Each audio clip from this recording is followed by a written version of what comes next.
안녕하십니까. 이재호 TV 와이런입니다. 이번 시간에는 문재인 정권의 2년 반 동안 나라 경제가 얼마나 망가졌는가 하는 것에 대해서 정규직과 비정규직 문제에 대해서 말씀드리겠습니다.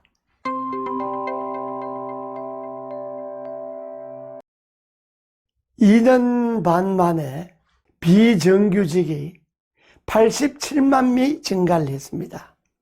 2018년에 비정규직이 661만 명이고 2019년에 비정규직이 748만 명이 되었습니다.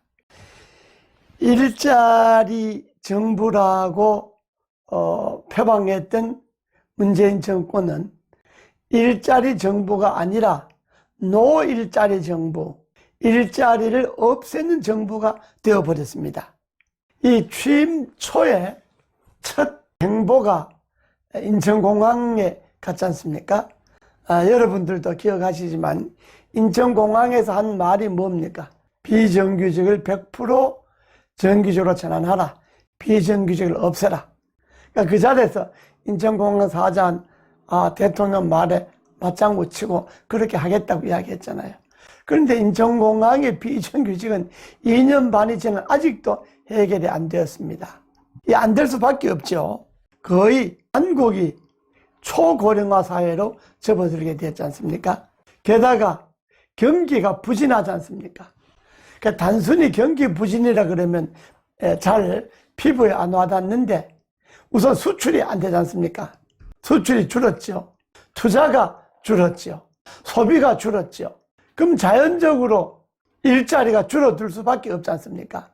그런데 문재인 정부는 일자리가 늘어나고 소비도 늘어나는 것을 전제로 소득주도 성장이라고 하는 경제정책을 내세웠습니다. 그래서 주 52시간을 강행하고 최저임금을 급속도로 인상시켰습니다. 이것이 경제 전반에 미치는 현상은 참으로 심각합니다.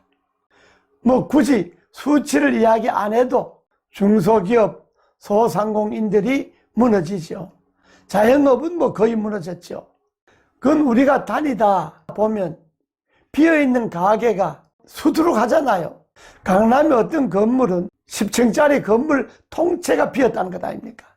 그러면 이건 소비도 안 되고 투자도 안 되고 수출도 안 되는 한국 경제의 현 주소로 봐야 안 되겠습니까? 그러니까 자연적으로 비정규직이 늘어날 수밖에 없고 일자리가 없어질 수밖에 없지 않습니까? 비정규직의 월급은요, 정규직의 55%입니다. 그러니까 격차가 약 143만 6천 원입니다.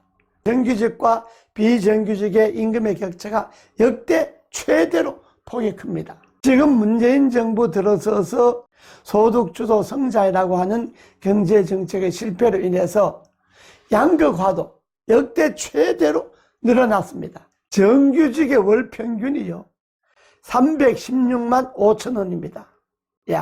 그런데 비정규직의 월 평균은 172만 9천 원입니다. 그러니까 이 정규직과 비정규직의 차이가 경제 전반에 걸쳐서 미치는 영향이 그대로 정규직과 비정규직의 차이로 드러나 버린 거죠. 그러니까 이런 거죠. 일자리라고 하는 것이 늘어났다고 이야기하는 거는 노인 일자리 있지 않습니까? 20만 원, 30만 원씩 하고 하루에 2시간, 3시간, 일주일에 한 3일 정도 나가는 이런 일자리 있지 않습니까? 65세 이상의 노인 일자리. 일자리라고 하는 것은 한 달에 한두 번 나가서 일하는 게 그게 일자리가 아니고 적어도 정상적으로 출근하고 한 달에 20일 이상 퇴근하고 4대 보험이 되고 이런 것이 일자리 아닙니까? 그런데 이 일자리가 문재인 정부 들어서서 아주 최악의 상태로 접어들었죠.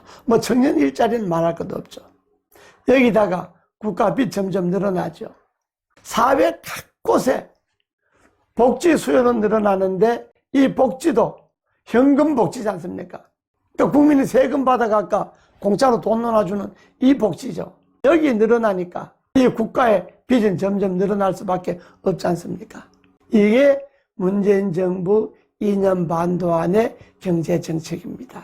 그런데도 대통령이나 경제관계 장관들이나 국회 여당이나 지금 다 잘 되고 있다는 것 아닙니까? 경기가 다 좋아진다는 것 아닙니까? 수출도 뭐 잘 되고 있고 일자리도 늘어나고 있고 뭐 다 잘 되니까 국민 여러분들은 걱정 안 해도 됩니다. 이런 식이잖아요. 정부가. 이 새빨간 거짓말이죠. 정말로 좋은 정부는 어떤 정부인 줄 아세요? 자기네들 잘못을 인정하는 겁니다. 거짓말 한 거는 거짓말을 했다고 인정을 해야 됩니다. 국민 여러분, 지금 경제가 어렵습니다. 이것도 어렵고 이것도 어렵고 뭐 다 어렵습니다.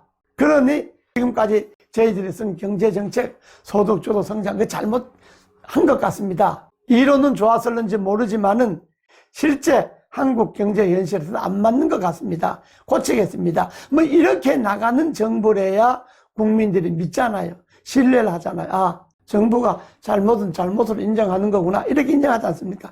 근데 계속 거짓말 합니다. 이 정부 들어서서 거짓말의 성찬이잖아요. 그 절제의 조국 사태잖아요. 그리고 대통령을 비롯해서 장관들, 뭐 여당의 뭐 대표들 말 것 없이 소위 이 정권을 지탱하는 주요 세력들은 입만 열면 거짓말입니다. 근데 거짓말이 1, 2년 할 수 있어요. 거짓말로 5년 못 버팁니다. 5년 내내 거짓말에 속을 국민이 어디 있습니까? 문재인 정부의 2년 반은 한마디로 거짓말 정부라고 봐야죠. 그 거짓말 정부의 거짓말의 모델이 조국 사태입니다. 소위 친여권의 핵심 세력의 비호. 그 뭐 박원순 시장, 유시민 씨, 뭐 이해찬 대표, 뭐 이인영 대표, 말 것 없이 하여튼 여당에 힘께나 쓰는 사람들은 이번 조국 사태 거짓말로 일관했잖아요. 경제부처 장관들도 계속 경제에 대해서 일관적으로 거짓말로 합니다. 통계까지 거짓말로 하잖아요. 이제 거짓말 정부는 이제 2년 반으로서 그만두고 이제 나머지 2년 반은 거짓말을 거짓말이라고 인정하고 국민들이 가슴에 와닿는, 설사 좀 못하더라도 좀 정직한 정부가 되어 주십시오. 오늘 여기까지 하겠습니다. 감사합니다.